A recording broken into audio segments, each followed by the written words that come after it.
we go. Hello, everyone. Welcome to This Week in Hospitality Marketing, a live show number 366. No, your eyes do not deceive you. This is a strange man with us today. in more ways than visual, I have to say. But Yeah.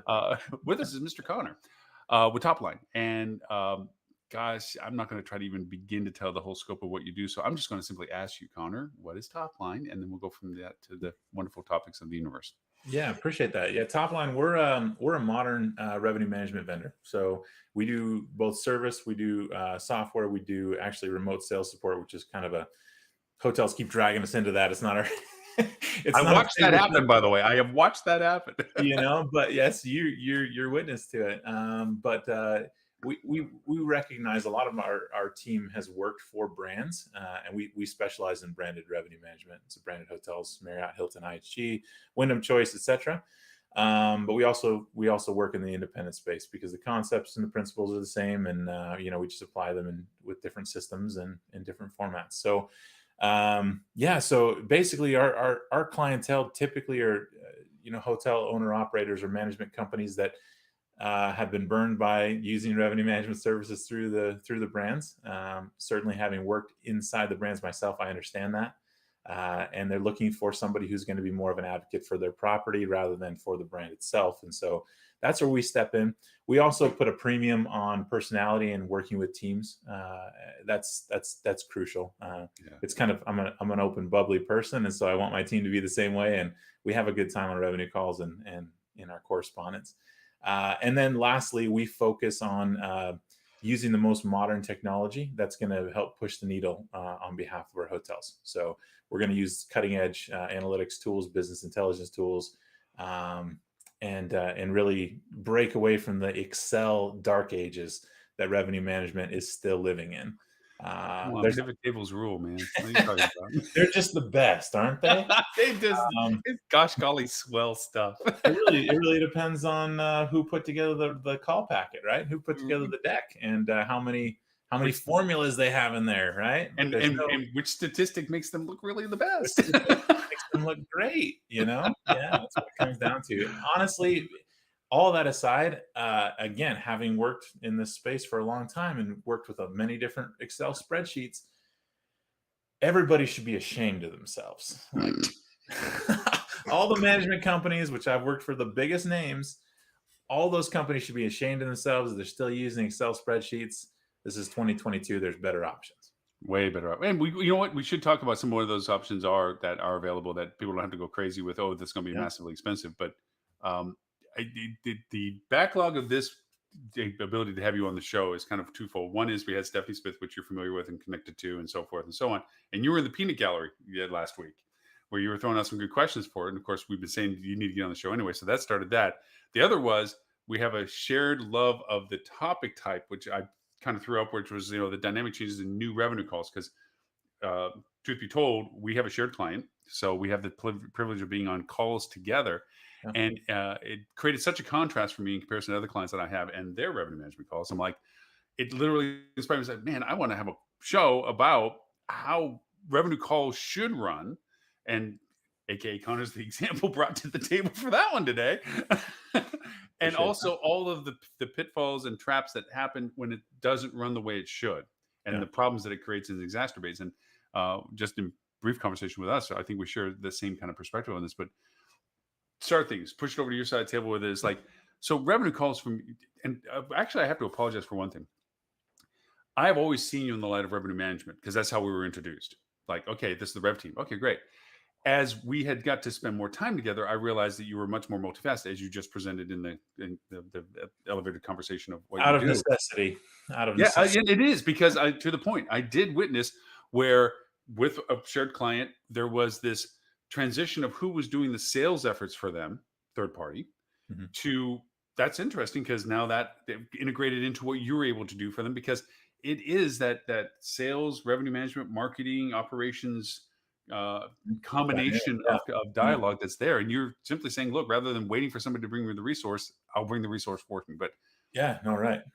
Yeah, to that point, just super high level, I think the marketing, revenue management, and sales being in silos. I know we've always talked about how they're siloed, and that's just it's a stupid term at this point because mm, nobody's doing anything about it.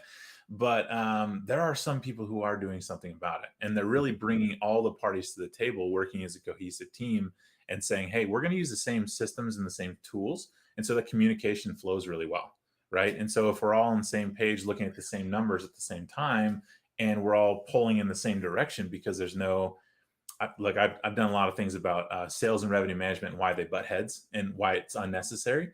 But when you're doing sales commissions, and they're incentivized to just fill the house, regardless of what that's going to do to your transient ADR, what it's going to do to the house ADR, because you booked this group at a super low rate. That's going to cause conflict when the revenue manager raises his hand and says, "No, that's a bad group, that's a bad rate. We don't want it." And so there's ways that if you remove those factors, you remove the incentives to make bad decisions that are counter to the interests of the hotel. You can solve a lot of problems, and you can do it better, right? I'll probably reflect on my age when I say this, but having watched through the annals of time and the transition from the Stone Age into the kind of so back in the day when e-commerce was a fractional 2-3% contribution of the world, revenue management didn't exist. They were reservations managers, and salespeople were the dominant force on the projection of the property outside of the operations itself. They were the ones that approved ad copy, inches in a newspaper kind of thing, and things Yeah. that were going on. As this e-commerce came up, nobody knew what to do with it, so they regulated it over to sales. Hmm. And it was an absolute oil and water relationship because, as you pointed out just now, sales is about group booking blocking. I mean, I go back to the days when there's a huge paper book that you turned the pages like a tomb, and there was penciled in events on the room categories that you had, and there Yeah. was inked in, and only the director of sales could ink something in because that was permanent, that was there. Yeah. And then you had a lot of people penciling stuff in so they could block out rooms so they didn't. Anyways, out of that whole process, sales was asked to run e-commerce, which was really at the time more transient at best, influencing. So Mhm. they were responsible for feeding the enemy against their ability to free sell. Because the more they succeeded in controlling the e-commerce as it was growing into direct channel, the less they had as options, the more they were told like they shouldn't sell something because transient was able to pick it up or whatever. Yeah. And to your point, then as time went on and it got to its own entity and revenue managers became in and salespeople had to sometimes defer. I mean, there's a lot of times there was a transition point where the director of sales was in the conversation with an owner when they came to the property. They got walked by, their office got walked by, and the owner went into revenue management's office. And that was a pain. That was a loss of, Mhm. you weren't the king's favorite anymore. Yeah. And then on top of it, here you're running this transient marketing thing that actually is bleeding you as well. You're not really invested in it. You're kind of like keeping, Damien's baby alive. It's like, okay. So then out of all of that, revenue management having control over sales kept creating more of a resistance. And then when marketing was able to fledgling off and become something different, Yeah. that came to, now you had 2 against 1 in the sales world. I Mhm. mean, mentally, the other Yeah. people didn't see it that way, but they certainly saw it that they were the evolving. And you're right. It got to a point where now people were about self preservation in their discussions than they were about the betterment of the business itself. So, sorry, that's our today's Yeah. history lesson, folks. No, it's awesome. It's a perspective that I honestly haven't got. I get it in bits and pieces from folks that lived through that. I Mhm. didn't live through it. I came kind of late to the scene. I didn't start working in the hospitality industry till 2015. That's nowadays. That's not as late as you think it is. I mean, now you're like an old dude. Yeah, I remember the spreadsheets that are still Ah, getting passed around. Yeah, but I think there's a really good lesson in that, and it's just the history of how we got to where we are. And like if I were able to remove the industry from where it's been and just put it right here, how these systems and or how these departments should flow together and work together, I would put revenue management as the top of the hierarchy, mhm. sales and marketing working in conjunction with them. Ultimately, like if I were to create one department, it would be revenue management, and you have sales and marketing working together with them. Mhm. Um, because what we come across all the time is group rates and corporate negotiated rates. They kind of need to go through revenue management to get the final stamp anyway, Mhm. because revenue management is looking at the transient strategy. They should all be based on the transient strategy to begin with. Um, but that's not how everybody sees it. I understand that. I'm also biased because I'm on the revenue management side. But No, actually, I was in not the war. I was in the wars of when marketing and revenue management were struggling to define who should be the point of truth. Mhm. And I was very much at the beginning part that revenue management didn't understand the scope of what the decision process was based on, and that marketing did because they had a preamble about data. That revenue management dealt with forensic data or historical data to create Sure. relevancy of decisions, where Yeah. marketing had tangible current pace and trend data that Yeah. would influence it differently. Right. I Right. was very adamant about that for a very long time until it got laid out to me kind of in nautical terms of you have a navigator of a ship and then you have a pilot of the ship. One steers it to enact what is then told where it needs to go. Right. Revenue management is the horizon line. They're the point that looks at the purity of where do we need to be in gross top line revenue? Where do Yeah. we need to go? And they disseminate that into the channels of, and I know I'm speaking to the choir when I'm talking to you, but just they're the ones that have the foresight to see where the direction and purpose of this is supposed to be in gross KPI numbers. Right. Marketing and sales are really the hunter gatherer, the facilitators. They're the ones that steer Right. the vessel or put the coal in the engine back in the, go Yeah. old analogy, to keep the boat running. So that's kind of how I see, to validate what you're saying. Revenue management is kind of the direction process of where all this goes, and then the facilitators of enacting those directives really relies on this in the sales and the marketing efforts. So It's kind of eye opening that your boat is a coal powered steamboat. I'm just working on the old all the boats, stuff. all the boats. You're using a coal powered steamboat. It's better than saying I got to tack the sail, but then I'm going really far back or There you row go. the boat. I have a fishing analogy. We can go that way too. I got full of Nice. it's a whole pile of them, but yeah, Nice. it is. There was a long answer to a short agreement. Like, yes, revenue management should tell us what the hell's going on, but it has to be in the same language, same vernacular. The KPIs have to be the same. I can't Yes. be talking ROAS as a marketer, and you're talking Right. And they need to, the data needs to be today and plus, like forward, right? Mhm, Because mhm. the thing I get most sick about is looking backwards. Honestly, Lauren, if I could eliminate star reports and that 10 minutes of a revenue call, that's the first thing I would do. Because half the time you're looking at 2 week stale data. Yep. And when we're doing that, like, what am I possibly going to glean from that I can't already decide looking forward if I have pace data, like Mhm. good pace data, good reservations data, and I have and good demand registering systems as well, right? Mhm. Which we have. Again, we work mostly with brands. Brands have RMSs that have this demand data. Whether Yep. it's great or not is a different conversation. It varies, but there is some data there to go off of and make future looking decisions. And Mhm. so if we can stop wasting our time looking backwards and start looking forward, tomorrow is not the same as yesterday a year ago, Right. right? It's not the same. We can pace it, make sure we're ahead, but it's not the same day. I'll have to send you because I was a advocate of this for a while. I think we talked earlier before the show doing it with HSMA. I've been a huge supporter of it. I was on this city by city circuit presentation about convergence, the revenue management and marketing, and we had this whole concept. We talked about the silos and putting out. We were advocating this for years, trying to get people to understand the need for what you do now. Um, and one of the visuals I'll send to you because you probably throw it in deck. I talked about revenue management as driving a car through a regular pattern with just a rear view mirror. Where you're only looking at what's behind you, but you're not looking at what's in front of you. It's not like you're not driving down the same road and the stop sign should be in the same location and the same left turn should be made.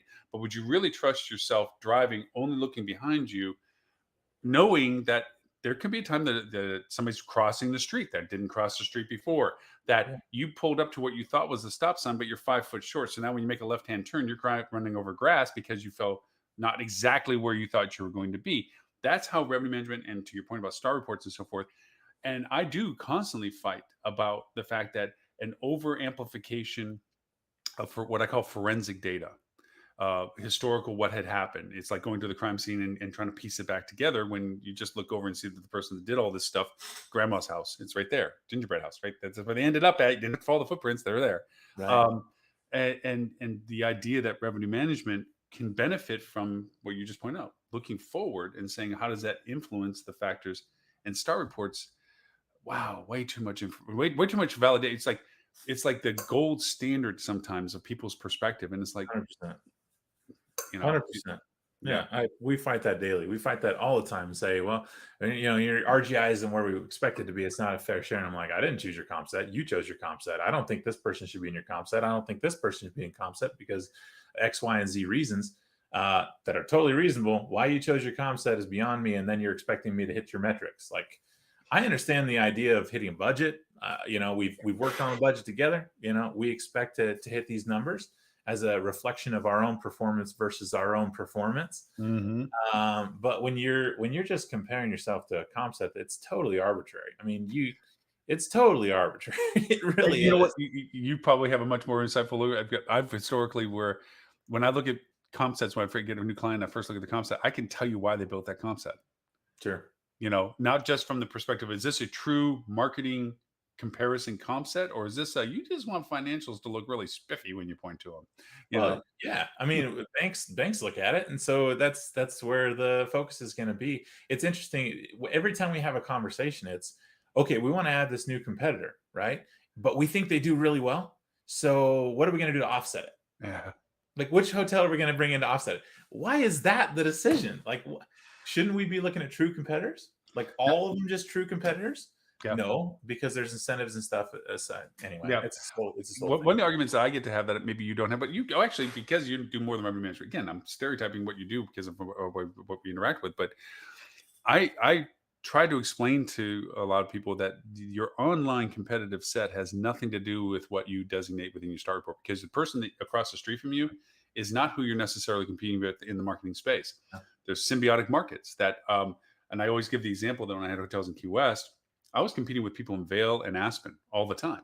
Yeah. Because demographically, the people were, Biffies and Buffies, for lack of stereotyping people, were deciding whether they wanted a beach vacation or a mountain vacation. And so it was in that strata of competition online that you wouldn't think. There was no hotel in Key West that was called the Aspen Hotel.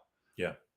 So the online market space and competition, and letting them know that just being narrowcasted and myopic in their look of their in-market competition, Yeah. that's so far down the funnel of, you need to be knowing you're competing with other markets that are similar to the demographic demand, other places that have the similarities to you. You're just competing against them because they're a contrast, but you're competing with them because they're the same option, different Yeah. location, long before they ever get to whether you are chasing the hotel across the street. That's super interesting. We're going through a similar scenario with an independent property just outside of Park City, Utah, Mm-hmm. and we're looking at who are our real competitors here? Like, where are other shoppers looking to stay if they want to visit Park City, right? Salt Lake City, which is 45, 50 minutes away. It's a big city, right? Compared to Midway, Utah, right outside, because people know if they're coming from Texas or they're coming from other places, they know, hey, if I stay in Salt Lake, I got a ton of options, and the rates are probably going to be better than if I try to go to this specific market. And I have an automobile, or I'm renting one. And what really spurred this conversation was, okay, why are we getting so many packages at this property that's an hour away from the airport, right? It's because people are like staying in Salt Lake City. They're flying into Salt Lake, they're renting a car, and they're coming out to our property. And it's like, oh, so that makes perfect sense when you look at it from the lens of the consumer, which is marketing. And that's not something that traditionally revenue managers are going to get into. No. That salespeople, maybe they get into it, but not so much. But that's where the marketing piece comes in. And to your point, we shouldn't just be looking at hotels that are right next door. We should be looking at hotels that we actually compete against. So, not to say that I do these things in a black hat way, but in an interesting way of gathering data, I chased down the pump loads, the distribution of gas to gas stations as a metric of determining their volume of business. Interesting enough, because I was trying to find drive market parameters. There's thresholds of drive markets that we look at, from the eminent, which is the 2 to 3 hour drive. Like it's kind of almost a staycation-esque kind of thing. It's a short duration. You can start any time of the day, get there, and actually start the vacation when you get there. Yeah. Then you have the next level, which is you're going to spend pretty much all of the day to get there, but you're there by the end of the evening. Yeah. And then you have we're going to take at least a day plus a little bit to get there, and that duration, that distance. And so there's defined distance. The fun thing that I found out of the data polls that I was getting is, okay, so you have a tank full of gas, and most cars run about 350-ish in total distance. Nobody runs it to gas level. Nobody runs it empty. Okay. Yeah. Yes. Yeah. Most you know what I people. mean? Strangely, we always put the parameter as about 150, but it's actually 200 miles. 200 miles is a radius. it was spooky, the correlation. I did it from the point of origin I was first looking at, and then I inverted it and followed around. Then I picked other markets just to see if this was a pattern. If you look at the popular gas stations into their fills of gas, Mm. it's like a halo of 200 miles That's everywhere amazing. you go. Yeah. So you're getting gas every 200-ish miles, which is usually about the time the kids need to stretch, the dog needs to pee, you need to eat, whatever it is. Yep. It's about a radius range. And that's the popularity of volume of gas refills in the sense of vendors filling the gas station's tanks. That runs through the whole process. You do that, and then you create A to B destination or A to C destinations. Where's the B? And you Mhm. land that pretty much at the 6 hour mark. 6 hour mark based on average mark miles per hour, based on 200 gallons refill, and you get a nice tight radius of where people stay in Yeah. their best directions to getting to you.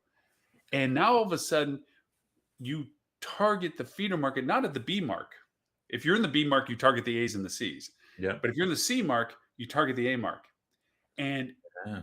totally fruitful because then if you do, and brands don't always give you this availability, geo-centered, but you can with your ad campaigns determine the impact of offering geo-targeted ads in those spaces.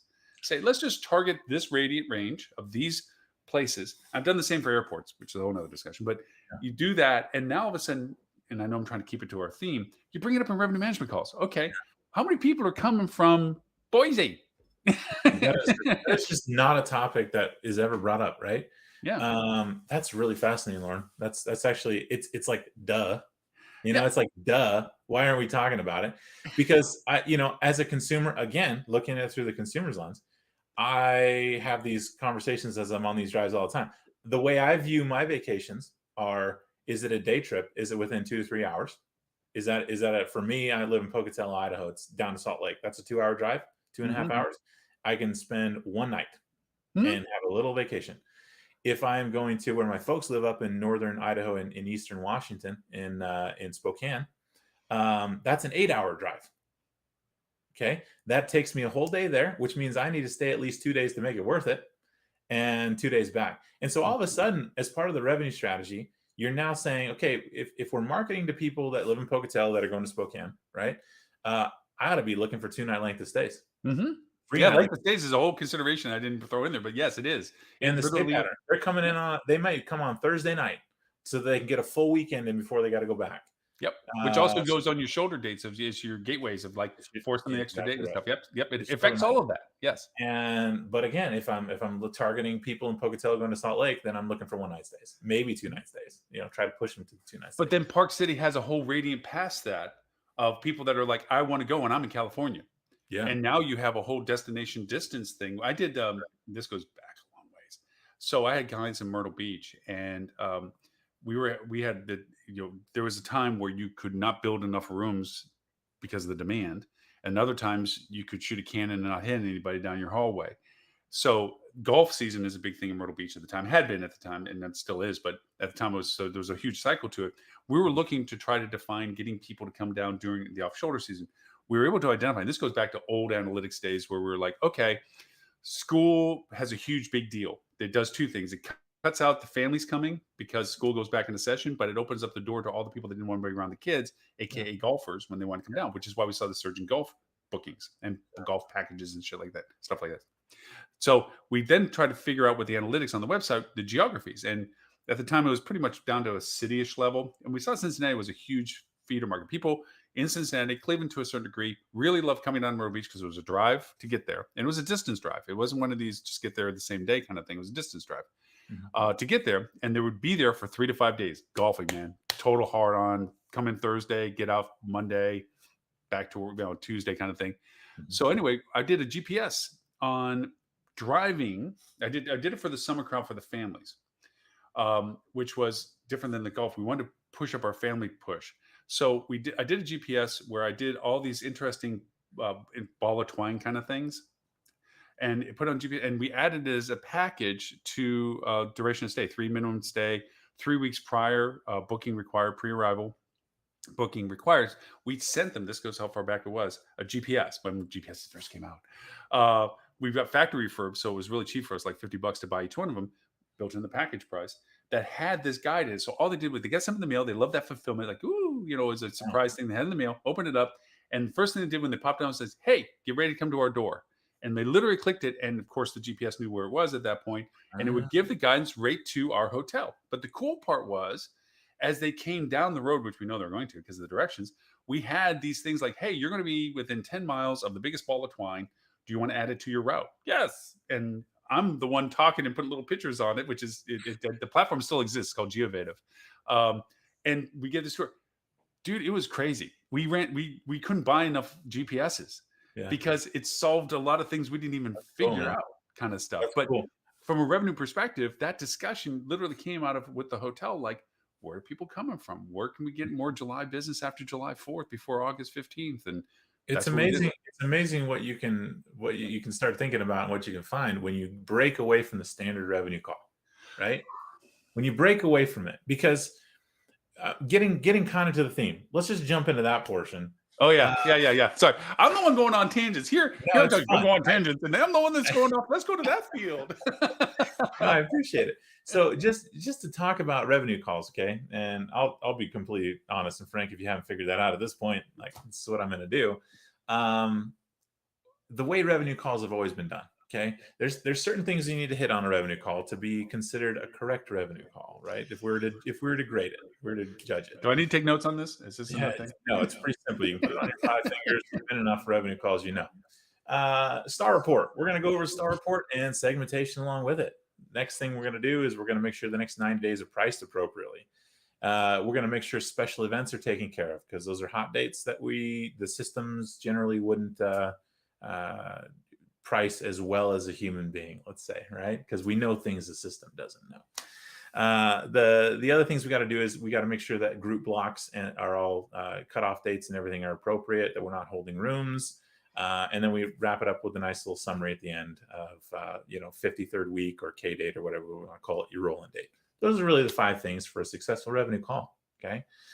The traditional revenue call. Okay. But I got news. Okay. The news I have is we have better systems and processes in place that we don't have to waste all that time, because all those things I just said are going to put a GM to sleep on the revenue call. We know they're sleeping. We don't blame them for sleeping because we put ourselves to sleep as we're reading all these numbers. Revenue managers really need to be looking at this from a strategic perspective, not from an analyst perspective. And we focus on that over here at Topline. We're not perfect at it because a lot of us come from that. We know how to host the revenue call the way that it's always been done, but we're slowly trying to, break folks out of that. Where we need to be focusing is more on marketing. We need to be focusing on, okay, so our systems that we have in place, have we tuned them appropriately to match what we believe is the correct transient strategy? Okay. These systems are pretty intuitive. They're pretty smart for the most part. There's a lot behind them.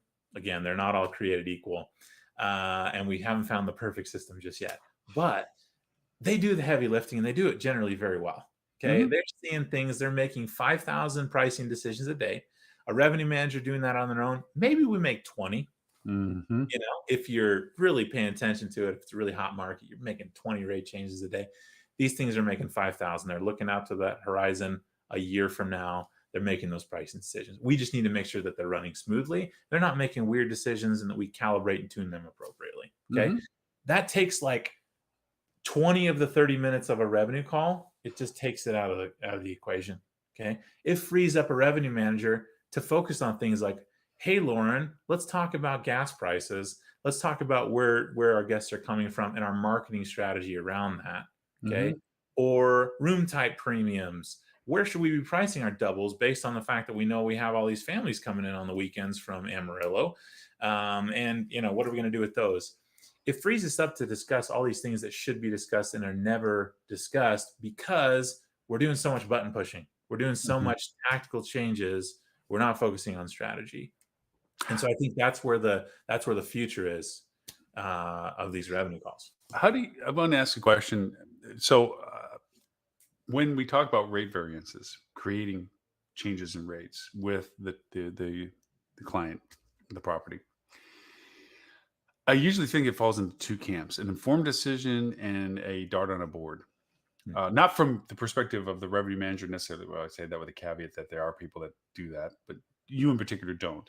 Um, you'll get the property always seemingly willing to Mhm. raise the rate suggested or referred to as like, well, we can put that up to $10 more, whatever it is. Mhm.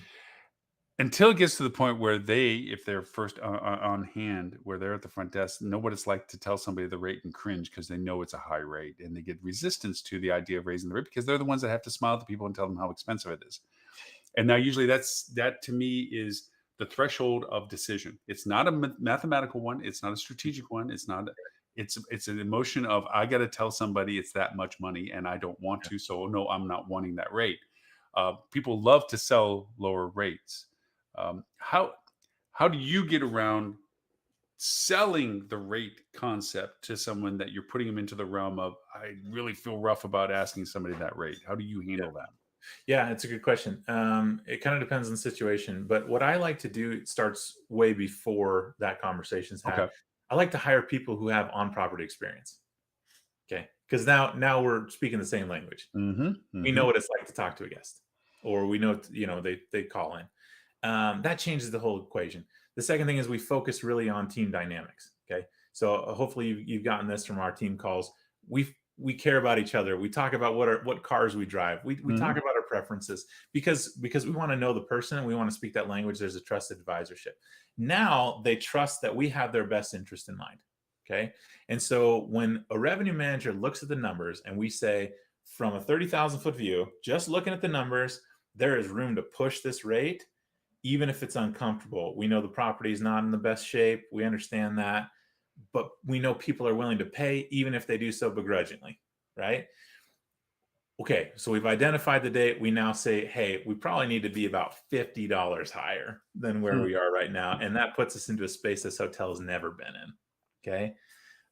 Uh, we first approach it, we make sure our ducks are in a row. We say, is that really the right decision? If we're going to be the market leader, even though we don't have a place being the market leader, um, expect that there's some sales give and take that's going to happen. Okay. We approach the general manager and say, hey, listen, guys, this is what I'm seeing. This is what the numbers are saying. I recognize this is not a rate we've been to before, and it's probably uncomfortable. And you're probably going to get some negative reviews if we do this long term.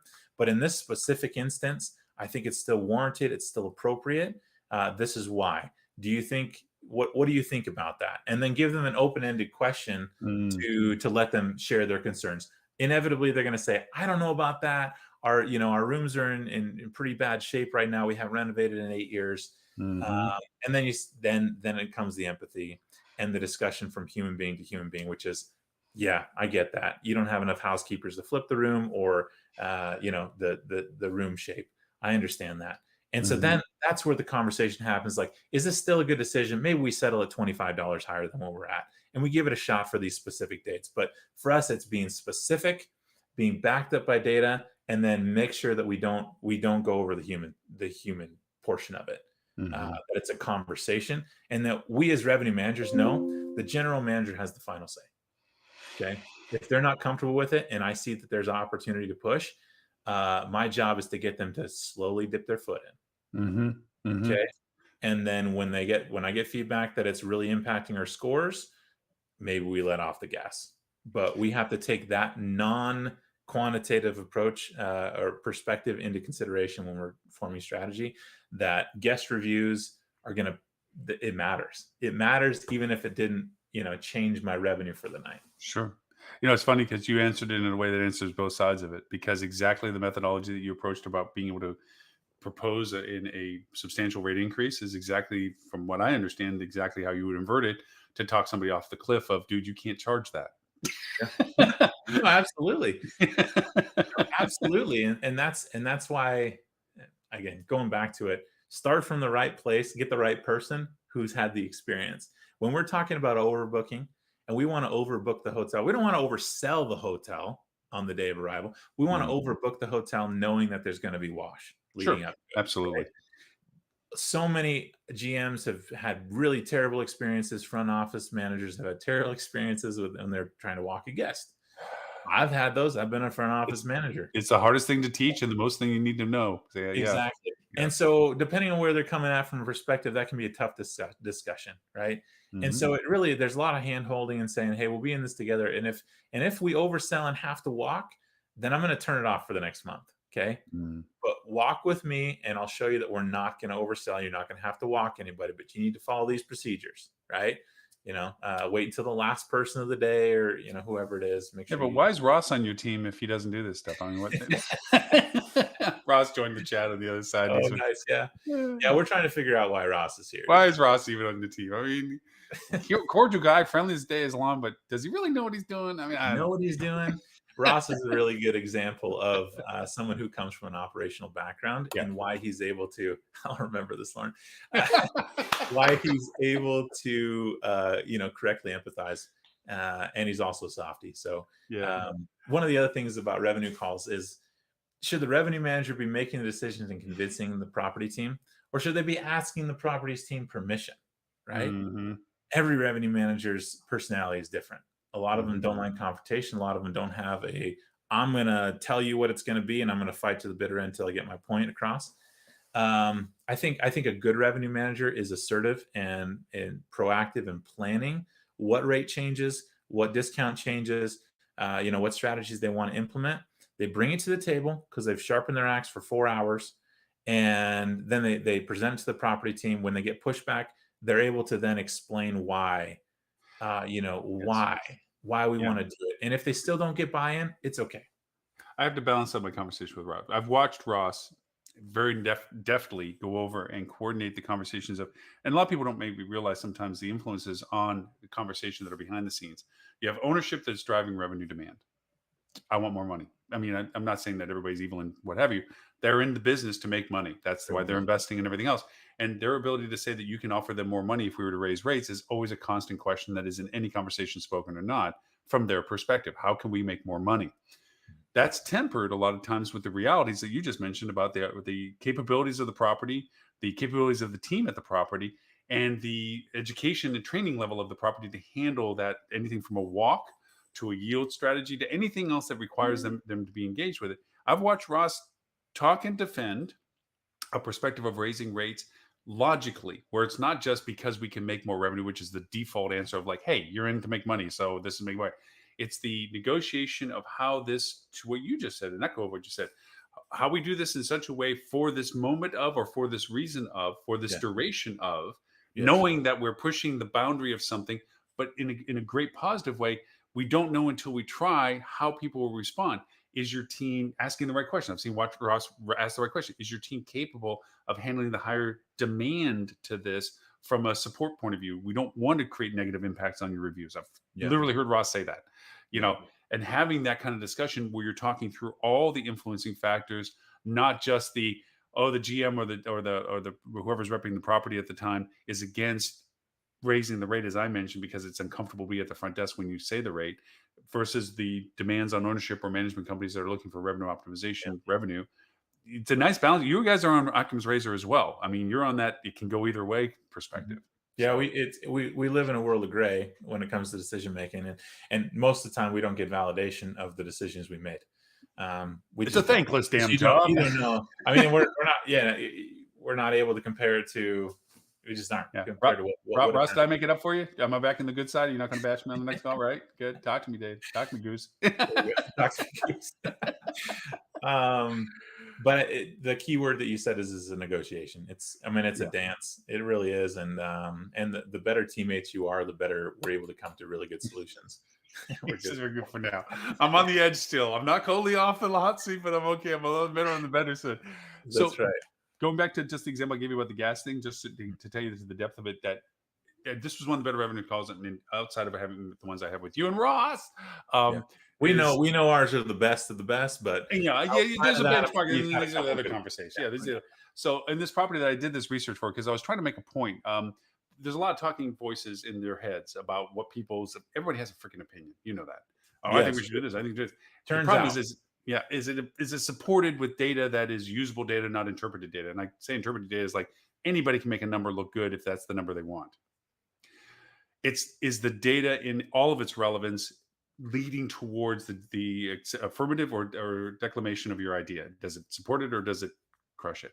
Yeah. So when I did this gas thing, I based it on just not the revelation of the ranges of this gas thing, but also I looked at the demographics that we were getting in. This is from the marketing perspective. Who are we getting in? What is the aggregate income? Because a lot of platforms can assume from the data that they know of people, especially Facebook, what their income levels are, and then also talking to the property about who's at your front desk, who's in your lobby, and families of four. What are the age of the kids? 6 to 9. Do you have this parameter of what their ages are, what their potential incomes are, what kind of cars are in the parking lot, so forth and so on. So what it found was statistically, because there's tons of free information and other information you get, people on average in the US take 2 vacations. One is usually centric to a holiday, one is centric to the summer, regardless of whether they have families or not. The duration and the extent of the vacation is contingent upon families. And then the other contingency is total income. Because in general, people will spend upwards of 10% of their gross income for their entire vacation choices that they Mhm. make. Mhm. Given that there's a holiday one, which is usually a 2 to 3 duration and or can be distances of flights and so forth, there's a percentage that's variable as to where they go to. But just the second, the family vacation has the longer duration, which means there's more accommodations Mhm. and more entertainment expenses compared to the holiday one, which is more travel expense to get Yeah, there, makes flights sense. and so forth. I mean, this is all data. I mean, I'm not just saying this out of an opinion. I'm saying this because there's data that says this is what Yeah. usually people are spending towards. So if you look at the demographics that we're looking for this particular client, they had an average mean income between $75,000 and $99,000 on average they were coming into. Family of four, average age was 7 to 9 years old of children, usually 2 children. Their duration of stay was 3 nights, 3.1, because you don't know Yeah. how you spend 0.1, but it's there. Yep. And you figured the total value of their conversion. That meant that you had a total amount of money they could spend for accommodations. If you looked at the radius they were coming in from, they had to pay for travel expenses. Flight versus drive, based on where they were coming from geographically, which is also from the property, we determined that most of it was drive at certain radiuses. At current gas prices, we realized from the national average that the difference between $4 and 4.10 at the time was a 14% reduction in what they spent for the rest of their vacation. Yeah. So the more they had to spend for gas, the less technically they could spend for all the food, which was $27 per head per Mhm. day on average, the accommodations and the entertainment expenses that were usually related. So we came up with the amount of money that was spent on all the sections that are going for travel. Like you're saying, the common sense: how far do I go? How much do I spend? How long do I stay? How much money do I have to do all this? And we figured out that this is the end of the long story. It affected the rate we could demand Mm. because as much as we could compete, we're trying to stay mid-tier in the rate strategies compared to the comp sets. As much as we could compete with asking a higher rate because it was just the feast of people's demand at the point, Yeah. we saw that we had a better yieldability and an improvement on our service scores if we stayed in that range that wasn't trying to just beat everybody out on rate, but we could because it fit into the budgets of the people we thought were Well, coming in. it's a concept that we use in revenue management a little bit differently, but it's not about what you show, it's what you capture, right? The best thing in the interest of the hotel isn't necessarily a huge rack rate. In fact, often I'd say probably a majority of the time, a big vanity rack rate is going to do way more damage to your Yep. hotel than it's going to improve ADR. Yep. Right? If you put a correct rack rate and base your discount strategies appropriately off of that, you're going to have so much more success when it comes to ADR. Because Mhm. capturing 2 rooms at $199, which is an appropriate rate in this case, is much better than capturing 1 room at $300. Yep. I Yeah. mean, it's And simple as that. And the And expectation, as you pointed out before, the expectation yeah, levels, service levels, and everything else. The room isn't to that caliber. The service isn't to that caliber. Last Mhm. summer is probably a poster child example of hotels Oh yeah, basically destroying their reputation yeah. in lieu of grabbing short-term cash. Yeah, all the housekeeping issues that we have. We're working with a couple properties in Los Angeles. If you're familiar with the housekeeping ordinance that's going on there, Mm. big deal. It's this deal that's I don't know all the intricacies because it's so complex and ridiculous. But uh, Los Angeles, go look it up at some point. They're I going will. through this big city ordinance around housekeepers and at what point they start getting overtime, and it's very very restrictive. Mm. And so we're going through real time changes with governmental changes in the area in the city and specific, Interesting. but how that impacts revenue strategy. We're having to negotiate how many rooms we can actually sell on a night because of how many housekeepers and what rate of pay, because the rate of pay is just double tripled in a lot of cases. Wow. uh, and so now we're having to hire twice as many housekeepers and pay them part-time instead of full-time. It's this whole deal. It sounds kind Um, of funny. Yeah. Go. Sorry. Go ahead. Go ahead. no, I'm just saying, but that's all impacting revenue strategy, and it's going to be very specific to Los Angeles County. I You know, can say two things. I don't know. I think I've ever told you about revenue. I actually went to Hilton's revenue school back when it used to be only in Beverly Hills, and you went through it, and it was you either get a 90% score every time, or you were asked to leave. there you And they go. never told you your final score, but they alluded to whether you were better than somebody else. It was a brutal cutthroat because it was a matter of attrition. Very few, only something like 20% actually finished the revenue school. Man, I'll allow it. I mean, I like meritocracy. I like merit based. It's like what is it? The game where you get shot if you don't do what they say. Right? This is coming from a C student. I'm not an A student. You know, I'm average as average could be, and that was a goal for me.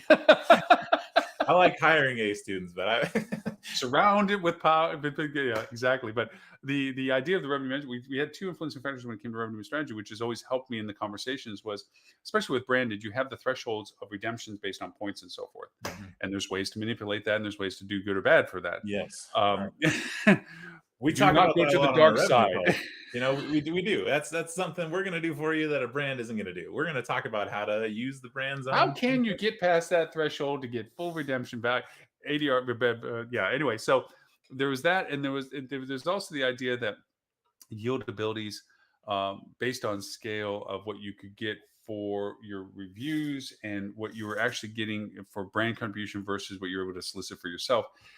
Those discussions, it's neat because I have to give you both you and Ross compliment back to you, Ross, buddy. Is you bring them into the dialogue, and I told you analogy that I had that was the concept of this, and there he is, he's smiling. Was the contrast in revenue calls that I get to share, and again, no detriment to brand revenue management and or other revenue management companies, but there is a full spectrum, and I relate it to being like a husband that shops with his wife for clothes. There is the husband that just wants to get past it. Just tell me when we're done with this. I'll sit out here and you buy whatever you want. Then there's the partially interactive one, which is, like, oh, hey, that looks great, or that looks bad, or whatever. Then you have the totally engaged ones, like you don't have shoes that match that. I'll go find the other size for you because I think that you said that was too small. Let me find you a different one, or vice versa. And that's the spectrum of it. You have, as you said, the GM's falling asleep because you're sharing just bulk data. A lot of the properties don't know what they're making decisions on, Yeah. but they're being asked to make a decision, and Right. they defer. They want to say that they made the choice, but they don't want to be blamed for the choice. I call it deniable right. culpability. Close Yeah. enough to take credit, far enough away Yeah. so the blast doesn't hurt you. You guys are excellent in the spectrum above on the exceptional side of soliciting the logic for a decision to be made. Hmm. A lot of times I see a lot of revenue management calls where it's almost like they're scared, like, and you like this? You want to do this? There's no affirmational process. Yeah. Should we do it? Yeah. We're not perfect in this, and I appreciate the compliments. It's something that we do focus on, right? It's we get the hotel's buy-in, right? And the complicated part about it from our angle is the different personalities that we're dealing with, right? A lot of general managers or DOSs or regionals, they're on a call and a lot of them have already checked out the second you've checked in, right? Yep. They just have, because they've been on so many revenue calls and they've been burned so many times. That's been so stinking boring that we really need to spend less time talking about numbers and spend more time talking about them as an individual. Talk about them and their dog, right? To build the relationship. Relationship. Because the next call, you're going to say, "Hey, how's Rufus doing? Your naked mole rat. How's he doing?" Right? I'm a '90s kid, so Kim Possible was on when I was. Yes, yeah, you're right. Right. So, but I never thought that was going to come up on a podcast. And here we are. Yet here we are. And here we are. This is where you need to start the podcast, and we'll go. How did we get Off the reservation? But the point being that there's so many different personalities. There's also general managers that, man, they want you. They want you to make all the decisions, and they just want to, right? Checkbox it. And then there's other ones that are like, no. I know what's best for my hotel, and you're just the revenue manager of the week, and we're not going to listen Flavor of the to day. it. And so what comes down to is having personal relationships with with the True. property teams. It really comes down to that. Yeah. And it's going to vary. It's totally going to vary. And so put a premium on that. There's plenty that are super hard business and say, if you're not talking about rates for the next 90 days and we're talking about our puppies, like this is a waste of a call. And we have to navigate those people too, because they're Sure. just all business all the time. And that's all they care about. Well, I go back to a couple of things that are some dynamics that we don't often keep in the dialogue of where we are right now. So, just in the chronological history of the COVID impact and the pandemic impact on all of the variables that it's created for us from a mathematical point of view, there's also a real human point of view. There's a lot of people that were purged from our industry for lack Yes. of business, and they either stayed true to coming back into the industry when the availability was presented, or they left the industry. Then there Mhm. was a lot of people that, through their durability, simply got pushed into a new role. Like, you know what, you were true and true to us. You Mhm. hung out. You've been doing this stuff. We're going to give you this role because a lot of it's a reward and recognition kind of relationship. But that doesn't mean they were trained for the role. It doesn't mean that they know how to do things like, okay, you're Right. going to talk to our new revenue team people. Oh, Right. okay. Well, I'm the DOS, so I'll be there. And they don't know how to answer the questions. And the sad part, and I do this so many times with the presentations and training and so forth, is um, they're at a level now that they feel like they can't ask the dumb question, the Mhm. Captain Obvious question, like, really, you're the DOS and you don't know that? Yeah. What's And ADR? yeah, you're Maybe like, not that stupid, but explain yes. this ABR thing to me. What does star mean? You're sitting there going, holy shit. I actually applaud them for willing to step across that line that says, I don't know to make the decision you're asking me what this thing is. Yeah. And it's like, to your point, the personal relationships create that trust that you can say, hey, Connor, you've been referring to MOP forever or whatever, and I kind of think I know what it is, but can you really just clear it for me? Yeah. I love Doing that. that, Oh, and you guys do that. Ross does a great job of it, by the way. great job. Ross does a great job asking the questions, and that's what we like. So when we start working with a new client, we start working with a new hotel. Man, the first month, you had revenue manager better just be asking questions. Yeah. At this point, if you jump in and think that you know this hotel already, you're going to get your head bit off. Oh First yeah. off, you've already screwed the relationship with the property team. So anything from here on out, you're going to have to win back, buddy. Don't come in and start stepping on people's toes and telling them what they did wrong. That is a And how big much no. That's I know and how this, and much I I've been doing revenue management. Blah, blah, blah. I worked with full service properties in Los Angeles Airport. It's like, okay, yeah. awesome, buddy. But I have a tertiary market, Yeah, which I'm a which leads me Hampton to Inn, or I'm a Fairfield, or I'm a Holiday Inn I'm a Express, and roadside hotel in yeah, Amarillo. Like, people stay here because they're on their way to Dallas or New Mexico. it's And yeah, it's funny you say that because it's so easy to get tainted with the statement of a vanilla property, vanilla location. Mhm. It is a box on a road that does a thing, Yeah, and you have that mindset that some people think that, and it's terrible because the person that's in that box on the side of the road does not yeah. think that. No, Um, and nope. then the reverse of it is sometimes they get discouraged because they've been treated like that for so long. They've been beaten down so long that the only way they can safely negotiate those conversations is just to accept that people think of them as just nothing more than another version of another version. Yeah, right. And then you turn into pretty much the person that process is like, no, buddy, you You're do. special. And yeah, and you're special. But no, the idea that's when you start talking marketing talk, is when I think, because I agree. then you're talking about, it's like, well, who's walking in your door? Well, we're in the middle of nowhere. We were built here because this Yeah. big company was here. And they needed a place to stay when they came in for training, and their Yeah. business went down, and they're not sending people. What am I here for? It's like, who's coming to your door right now? Well, we get a lot of people from such and such. Why are they Yeah. coming there? Well, we're Well, about and as much 200 as miles as much away. as we're joking about it, like each hotel is so unique. It really, Yeah. really is. And so we shouldn't just be, treating it like a carbon copy. We should be asking these questions and getting to know the mix of sales and getting to know who their clientele is. We use the Amarillo example a lot. That hotel is it's a crossroads. It's a crossroads to a lot of places. Yeah. Oklahoma, Dallas, New Mexico, up to Denver. Like, it's a crossroads. And so with that, in that market, it's so much different. You can have a Hampton Inn just boom, smack dab in the middle of it. It's going to be so much different than a beachfront property, even if Exactly. it's the same brand. And revenue managers who are around long enough realize that. And so it's not that difficult to focus on and ask questions about their clientele. It's really not. If you dig in just a little bit in their segmentation, say, okay, what is this Boeing stuff? Like, you get a Yeah. lot of Boeing? Who Why are do you these get a Boeing lot of people? Boeing? Yeah, what is Boeing? Asking the dumb questions, right? Like, is there a facility next to you? Like, why do we have so many wedding blocks? Oh, because you got 3 wedding venues right around you that are really nice, world Yeah. class. People are coming up from New York City up to Kingston, and they're staying in because they're coming out for these weddings. But the dynamics are so different from hotel to hotel. And what it comes down to is understanding your specific hotel's place in the market, whether that is belle of the ball, whether that is roadside, whether that's truckers, whatever it is, and then playing to your strengths. Okay. Mhm. So hotels that have this idea that there's something they're not, maybe one of the more difficult times a revenue manager can have, at least from my perspective. If a hotel doesn't truly understand where they're placed in the market, that is such a hard thing to overcome, because all my recommendations are going to be based on how can we maximize the pocket that you're in, the niche that Mhm. you're in, right? If we're doing really good with government business, like, let's tailor our strategy to take specific amount of this business because we have enough to fill the hotel with leisure transient, Yeah. or whatever that may be. But it starts with understanding where you really are, the self-awareness for the property. And if you get that down, man, you can see a ton of success. And it doesn't matter if you're belle of the ball or if you're at the bottom of the heap, the last choice. Doesn't Mhm. matter Mm-mm. as long as you understand. So, quick Amarillo story. Fascinated because being from Florida, humidity is a thing. Yeah. And I was in Amarillo. I've lived in Texas for a few years on it between Houston and Dallas is over. We took a road trip through Amarillo during the height of the summer. Why pick any other time?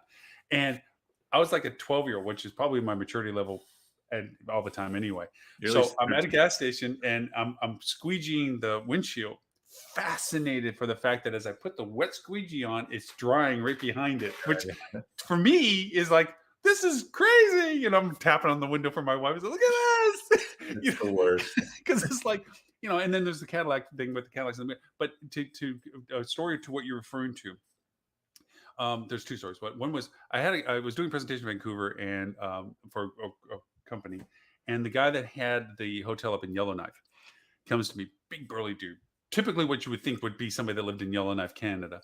And he says, Lauren, great discussion about e-commerce, blah, blah, blah, so forth and so on, but it doesn't have anything to do with me. I'm like, what are you talking about?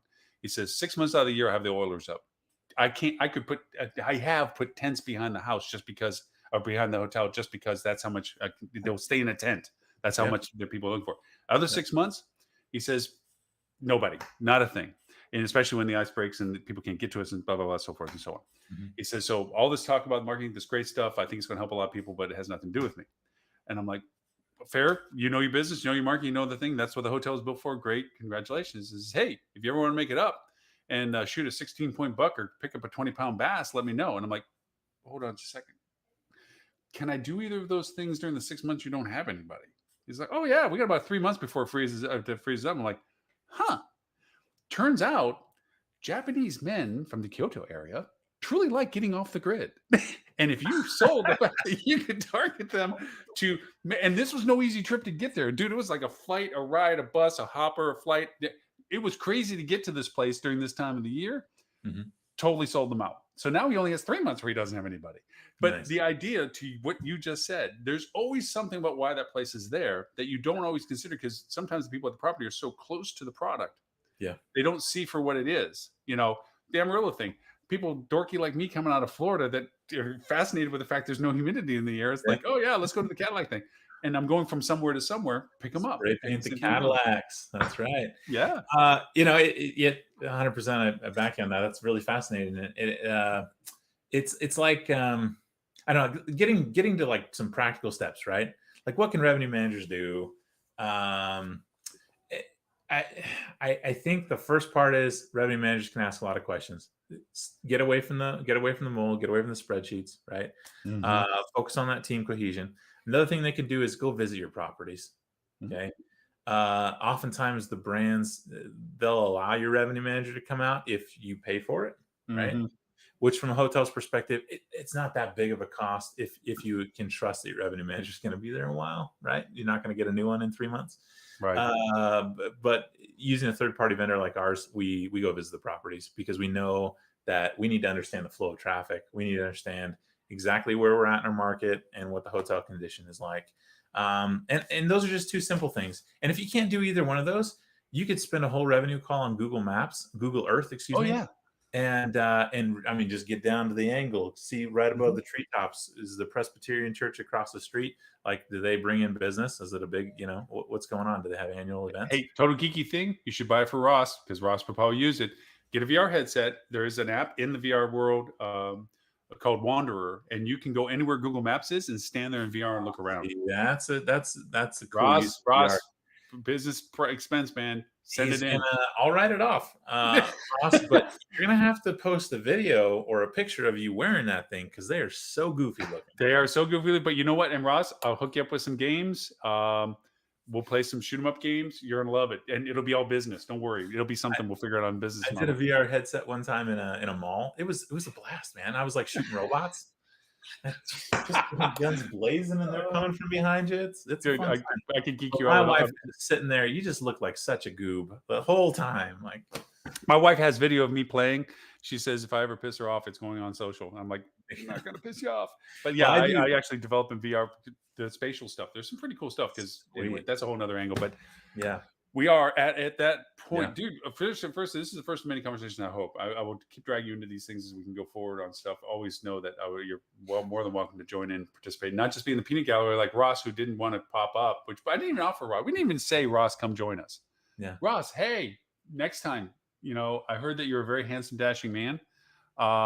Totally fit for camera work, and you love being in front of. As a matter of fact, you wanted to be movies. I think didn't you say he wanted to be in movies? Yeah. Right? He was in the movies. Yeah. Yeah. So I mean, works out perfect for us to get you on because that eye candy thing for us makes me look great. Eye So candy's good, Ross. We need you. yeah, we need some eye candy, Ross. Come on next time. Anyway, I don't want to be remiss of the fact that people should know where to find you and reach out to you and bug you and ask you meaningful questions of the meaning of life and stuff like this. Where can they find you? info@toplinerm.com. That's a good place to email us. You can go visit our website, toplinerm.com. Yeah, I mean, those are probably the best two places. LinkedIn, I'd also say we've got a pretty good set of followers that like to follow our content and stuff. And we're always trying to post relevant stuff and give shout outs to our clients and stuff like that. So yeah, just on LinkedIn, Topline Expert Revenue Management. You'll be able to find us with a big, the blue T. It's blue and dark gray, actually. Pretty sharp. It looks a little bit like that right there. Yeah. Well, I'm going to keep bugging you to come into the show. So, that's going to be a perpetual thing.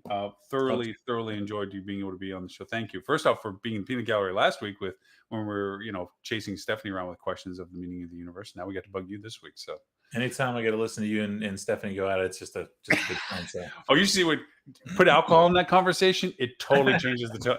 Then it's like, I'm absolutely right. I don't know if I'm brave enough for that. Oh, you be right there with us. You be toe to toe on the conversation. I am absolutely no doubt about that. That's awesome. That's awesome. Well, thank you all. Thank you everyone that watched us. I ignored any question that came through, and I apologize. I will make sure that any questions that are directed toward Connor, I'll get them over to him so he can reply back to you if I missed any of them. Connor, thank you very much for the time. Sincerely appreciate the dialogue about it. I know it's a super sexy talk for people like, revenue management calls. Revenue management, yeah. Yeah, can't get me enough of that. But in all honesty, if they don't work, it really does make a big difference on whether the hotel is or property in general is successful in what they're doing if it isn't a good call. So thank you for clarifying some of the ways of doing it right. So, well, thanks for having me today, Lauren. Real pleasure as always. Thank you. And everyone else, thank you for your time today. This we repeated, of course, 11:30 a.m. Wednesday morning, Sydney, Australian time, 11:30 a.m. London time. So people that may have missed this want to play it back and listen to the wisdom and insights of Mr. Connor, then you can. So good stuff. Bye, everyone. Thanks, Connor.